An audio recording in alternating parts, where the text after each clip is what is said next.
Bonjour et bienvenue sur Comics Code pour le 38e épisode d'une semaine en comics, qui pour l'occasion devrait plutôt s'appeler 3 semaines en comics, vu le retard que j'ai pris.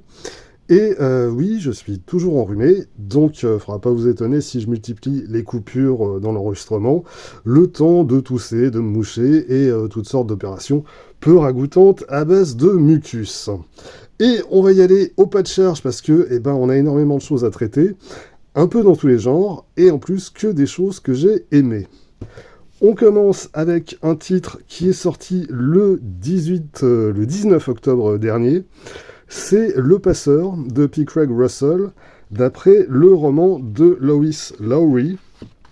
Je connais pas du tout le roman. J'ai vu qu'il y a aussi un film qui en a été tiré en 2014 avec Meryl Streep et Jeff Bridges. Peut-être que ça vous parle, moi je dois bien avouer que non. Alors, évidemment, c'est un bouquin que j'ai pris pour P. Craig Russell, qui est un artiste dont le dessin m'éblouit depuis très longtemps, et qui continue de m'éblouir. Le bonhomme a quand même plus de 70 ans aujourd'hui, et je trouve que son trait est toujours aussi élégant. Et il me semble que c'est un artiste qui reste quand même trop méconnu en France. On le connaît surtout pour ses travaux autour des œuvres de Neil Gaiman. Mais il y a toute une partie de son œuvre qui reste inédite, et notamment ses adaptations d'opéra de Wagner ou de Mozart, et qui sont des choses absolument somptueuses. Et donc, Le Passeur, c'est quoi ? C'est une dystopie. À première vue, la société qu'on découvre ici peut avoir l'air d'être une utopie.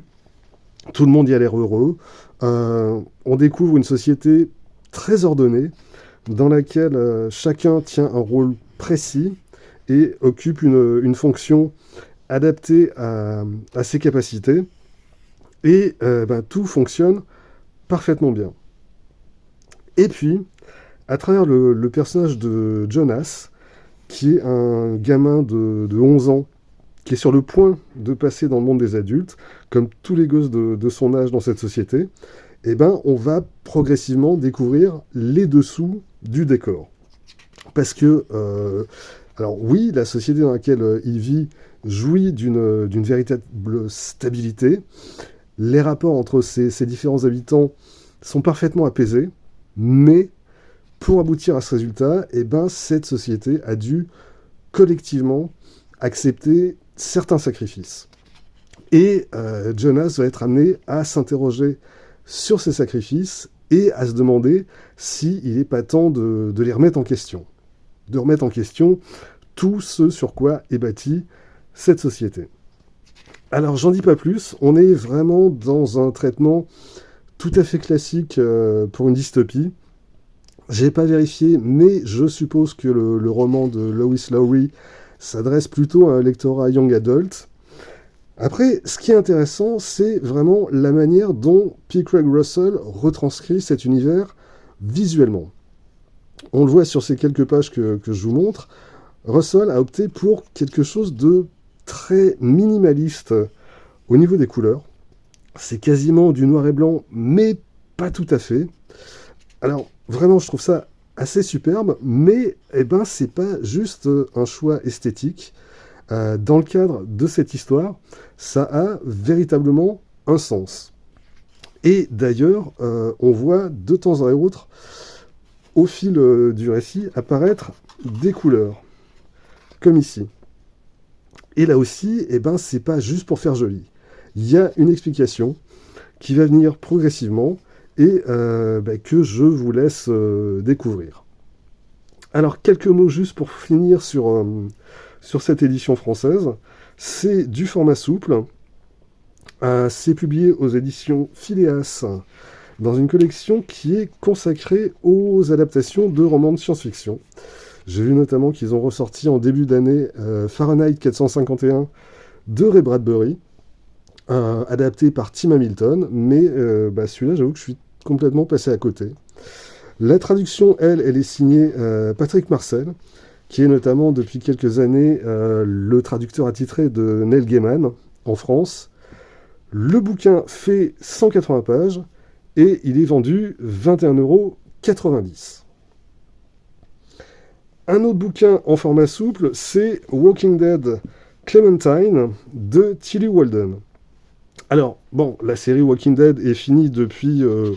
ça commence à faire un petit moment déjà. Mais on n'a pas pour autant fini avec cet univers. Et donc, ici, Robert Kirkman a confié les clés de son univers à une jeune autrice indé qui s'appelle Tillie Walden. Et Tillie Walden, je l'avais découverte avec cet album, Dans un rayon de soleil, In a Sunbeam en VO, qui était sorti en France en 2019 chez Gallimard. Alors c'est un gros pavé de plus de 500 pages et qui racontait une histoire d'amour sur fond de science-fiction. Et donc, on la retrouve cette fois dans l'univers de Walking Dead, avec un personnage principal qui est né en fait dans une adaptation en jeu vidéo, un personnage qui s'appelle Clementine et qu'on va suivre à la recherche de... en fait, c'est un peu un des enjeux de ce récit, c'est de savoir pourquoi elle a quitté la communauté dans laquelle elle vivait et qu'est-ce qu'elle est partie chercher. Clementine, c'est une ado, comme la majorité des personnages qu'on va croiser dans cette histoire, des ados qui vont se réunir avec un but commun, ne pas se faire bouffer par des zombies, déjà de base, mais avec un objectif plus ambitieux. On est dans une ambiance assez différente de ce que faisaient Kirkman et Adlard sur la série, tant du côté du traitement des personnages que graphiquement, mais on garde quand même quelques éléments de base, comme le fait que, dans une histoire de Walking Dead, c'est quand même rarement les zombies qui sont les plus dangereux. Graphiquement, j'ai l'impression que Tillie Walden, elle est davantage inspirée par le manga que par les comics, que ce soit au niveau du trait ou au niveau de la narration. Donc là aussi, ça peut être un peu déstabilisant, mais vraiment, je trouve que c'est un très chouette récit. Alors, l'histoire sera complète en 3 tomes, mais déjà, au terme de ce premier volume, on a déjà une conclusion, même si elle est provisoire, à cette histoire. Donc, oui, là aussi, c'est une lecture que je conseille. Alors, l'album fait 264 pages, avec quelques petits bonus en fin de volume. C'est du souple, comme l'édition de base de Walking Dead. Et c'est vendu 18,95 €. On reste chez Delcourt le temps de saluer la réédition d'Aerosmith, de Kurt Busiek et Carlos Pacheco. Alors, j'ai déjà fait une vidéo dédiée à ce titre l'an dernier, peu après la disparition de Carlos Pacheco, donc je ne vais pas m'étendre, je vous invite à aller la regarder, mais quelques mots quand même sur cette édition. Elle contient d'abord le court récit qui était paru aux États-Unis dans un flipbook Astro City Aerosmith, et puis ensuite on a la mini-série de 2003 dans un format un peu plus grand que le format d'origine. Alors, à l'origine, la série était parue en France dans un format encore plus grand, mais là, déjà, c'est quand même pas mal pour pleinement apprécier les planches de Pacheco qui... alors vraiment, je sais que j'arrête pas de le répéter, mais je pense vraiment, c'est pour moi son plus beau travail. Si je prends quelques planches comme ça, il y a des choses absolument somptueuses.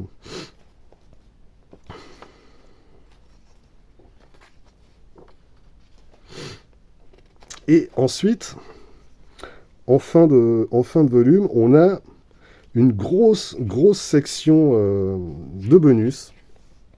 On a d'abord le dossier qu'avait présenté Kurt Busiek à son éditeur à l'époque pour vendre la série. Et puis ensuite, on a un truc qui est quand même assez fou, qui est signé Lawrence Watt Evans et qui refait toute l'histoire de cet univers sur plusieurs siècles, en partant de l'Atlantide et en expliquant comment ce monde a divergé d'une autre. Et puis enfin, cerise sur le gâteau, on a les couvertures d'origine. Et on a également quelques esquisses de travail. Alors, franchement, j'en aurais bien aimé 10 fois plus. Mais bon, déjà, rien que ça, j'avoue que ça suffit à mon bonheur. Alors, l'album fait, je sais pas combien de pages. On doit tourner autour des 200. Il bénéficie d'une nouvelle traduction signée Laurent Kessy. Et il est vendu 22,95 €. On passe chez Urban Comics avec le tome 2 de Poison Ivy, toujours écrit par J. Willow Wilson et toujours dessiné par Marcio Takara, à l'exception des 2 premiers épisodes qui, eux, sont signés Atagun Ilan et le court récit qui introduit l'album et qu'on voit ici, qui lui est dessiné par Emma Rios. Alors, j'ai beaucoup aimé le premier tome de la série.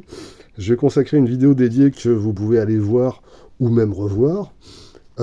Forcément, je me demandais si la suite serait au niveau. Eh ben, oui. Alors, on a un changement de direction pour le personnage de Poison. C'est plus une inflexion qu'un virage net. Mais disons qu'elle a renoncé à éliminer l'ensemble de l'espèce humaine pour protéger la nature et qu'elle a décidé de passer à une stratégie plus ciblée. Donc de s'en prendre directement à celles et ceux qui causent le plus de dégâts sur la nature. Ce qui finalement est un point de vue très proche de celui de Ra's al Ghul dans le One Bad Day de Tom King et Ivan Reis, dont j'avais déjà parlé. Alors, on a un premier récit en 2 parties qui va mettre en scène exactement ça, avec une compagnie qui développe une technique de fracturation hydraulique soi-disant écolo. Et ce qui est intéressant côté scénario, c'est que J. Willow Wilson parvient à éviter un traitement trop manichéen de son sujet. Et notamment, elle adopte, entre autres, le point de vue des travailleurs de cette compagnie qui, à la fois subissent directement les dégâts causés à l'environnement par cette société et qui, en même temps, ont besoin de ce travail tout simplement pour vivre, parce que c'est l'unique source de revenus dans une région désindustrialisée. La bad guy de cette histoire est, quant à elle, quand même beaucoup plus caricatural dans son comportement et dans ses méthodes, mais dans l'ensemble, ça donne 2 très bons épisodes. Ensuite, on a un épisode de pure romance. J'en dis pas plus, vous verrez bien. Et puis, on a enfin une histoire en 3 parties qui s'intéresse à toute cette économie qui tourne autour du bien-être, du bio et du retour à la Terre. Et avec donc Poison Ivy qui s'invite à une retraite sur le thème « Guérir la Terre en se guérissant soi-même ». Et donc, J. Willow Wilson s'amuse avec toute cette espèce de charlatanisme New Age à base de discours pseudo-écologiques et de blabla psychanalytique à 2 balles. Et là encore, ça donne quelque chose de très réussi, qui, encore une fois, évite la caricature grâce au traitement de ses personnages. Ça donne quelque chose qui aussi, entre des passages très joyeux, des séquences d'horreur totales, et des tripes hallucinogènes, et le tout merveilleusement bien mis en image par Marcio Takara. Donc, et ben ouais, ce deuxième tome est au moins aussi bon que le premier. J. Willow Wilson maîtrise parfaitement bien son sujet. Elle donne l'impression de savoir exactement où elle va. Et surtout, elle a un propos intelligent et pertinent sur tout un tas de questionnements actuels autour de l'écologie et de l'avenir de la planète. Et je trouve que les planches de Marcio Takara, qui sont toujours mises en couleur par Arif Prianto, je les trouve absolument splendides. Bref, je reparlerai très certainement de cette série dans mon best-of de 2023. En attendant, ce tome 2 est fort bien traduit par Mathieu Auverdin. Il fait 168 pages. Il est vendu 17 € et en guise de bonus, il faudra se contenter de 4 variant covers, mais c'est toujours mieux que rien.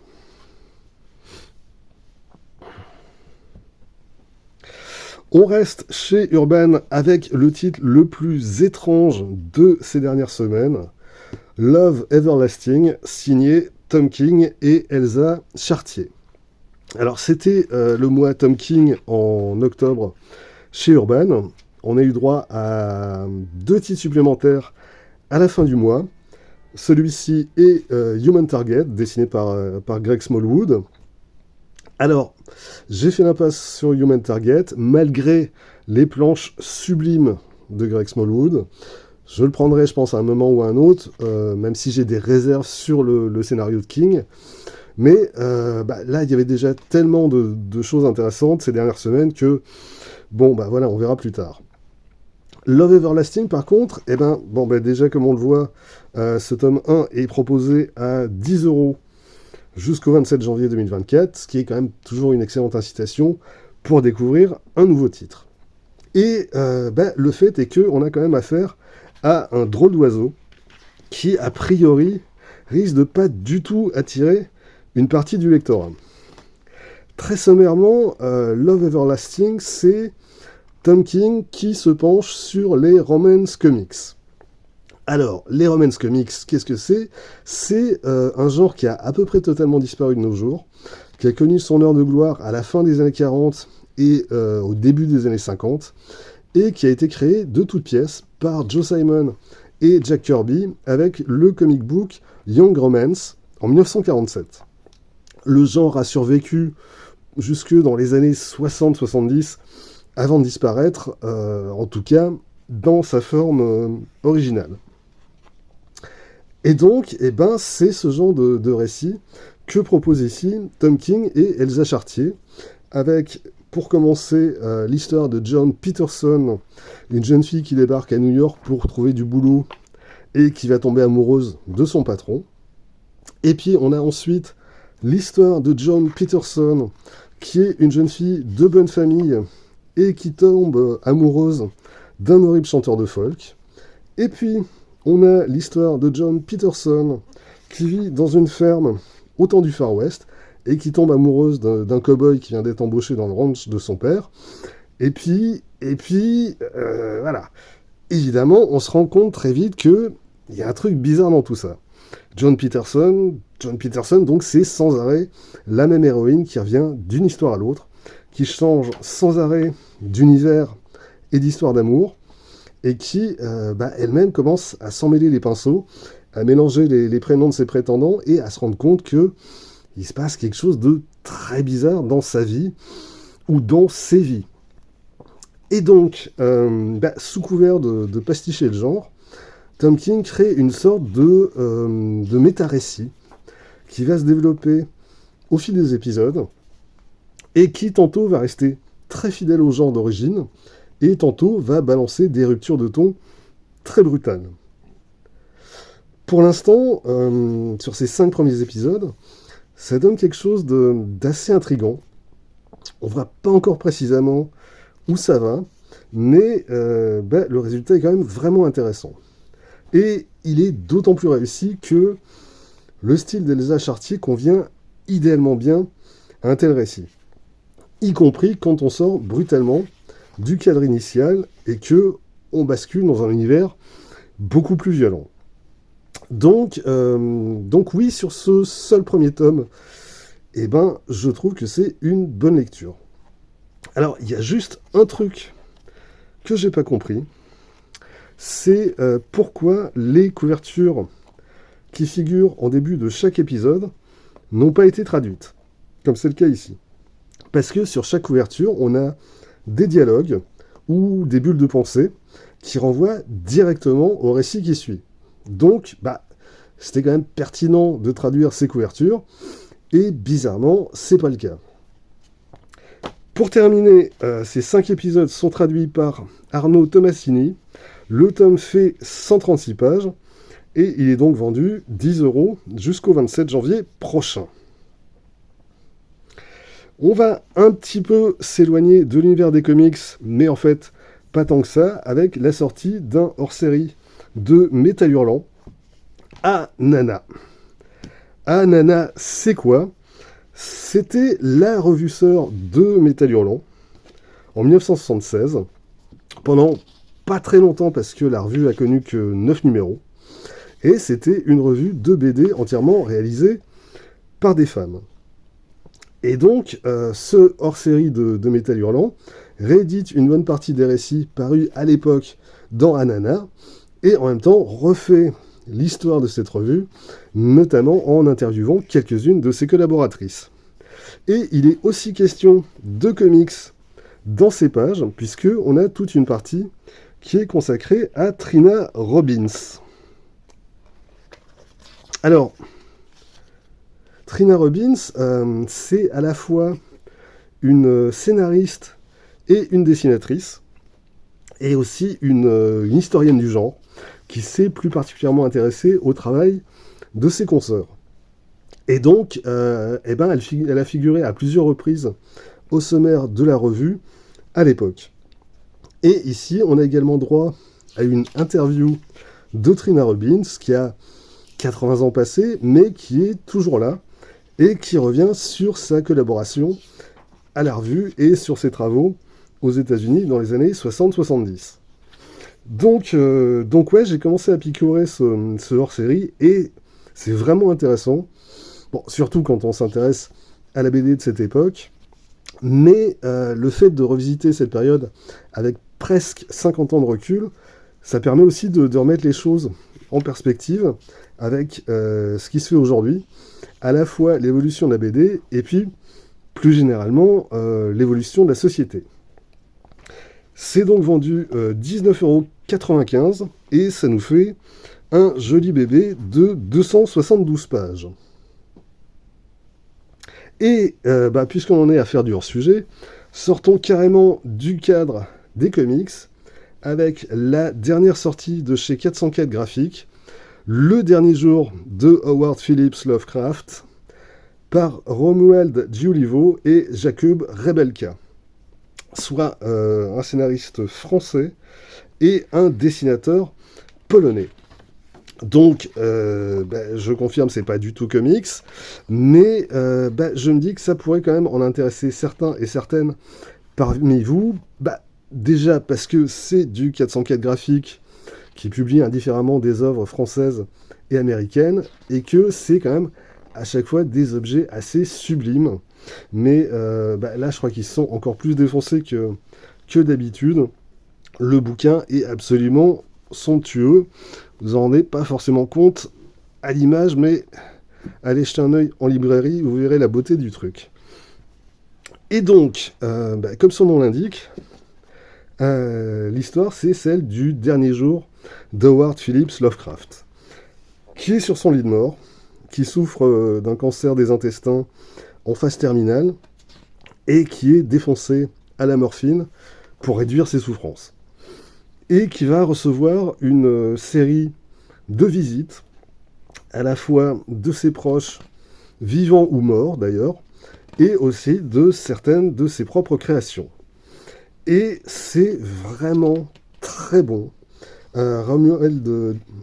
Romuald Giulivo aborde le personnage de Lovecraft sous ses différentes facettes.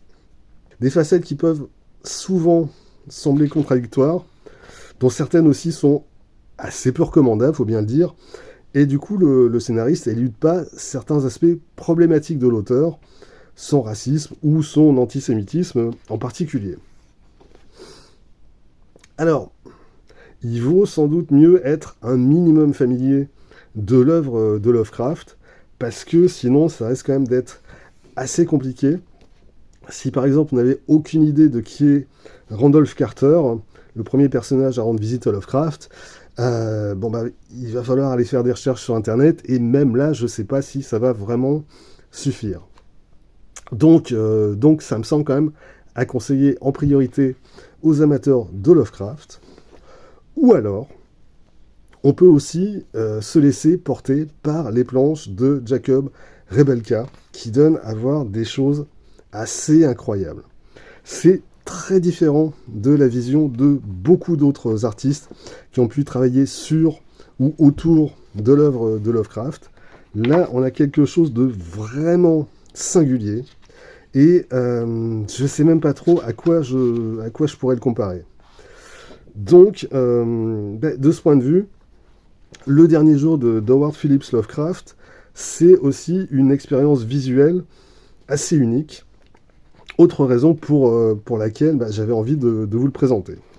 Et d'ailleurs, en fin de volume, on a un assez volumineux cahier graphique de l'artiste. Et bien là encore, on a droit à des choses tout à fait fascinantes.